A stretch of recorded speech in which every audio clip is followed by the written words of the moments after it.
So last time we looked at Hebrews 2, verse 8, and we talked about the fact that even though everything is in Jesus' hands, everything is under his control, we don't always see that. We don't always see that because of the chaos of the world and sin and immorality and difficulty and pain and suffering. And you might have asked yourself the question, well, why don't we see it? Why isn't Jesus on the throne of this earth visibly? Why doesn't everyone know right now? If one day every knee will bow and every tongue confess that he is Lord, why not now? Or why didn't it happen from the beginning? Why hasn't Jesus always reigned in that way over this earth? Why, since the Father gave him control and left nothing outside his control, have all of these things happened? I thought you might have had that question.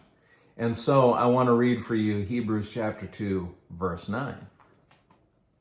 But we see him who for a little while was made lower than the angels, namely Jesus, crowned with glory and honor because of the suffering of death. Listen, so that by the grace of God he might taste death for everyone.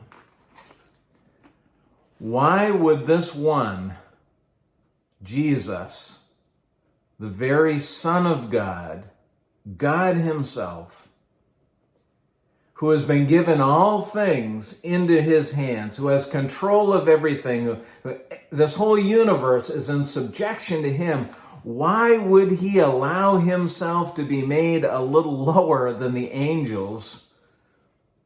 Why would he allow himself to not visibly be in control of all things? So that by the grace of God, he could taste death for everyone. For you and for me. A wretched sinner. He was willing to give up this position so that he could stand in my place, so that he could go to the cross, so that he could take my suffering, my punishment, the death that I deserve.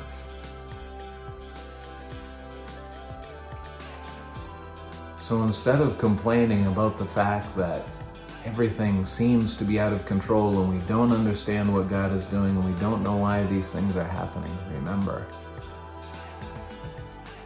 he stepped down from the throne to taste death for you.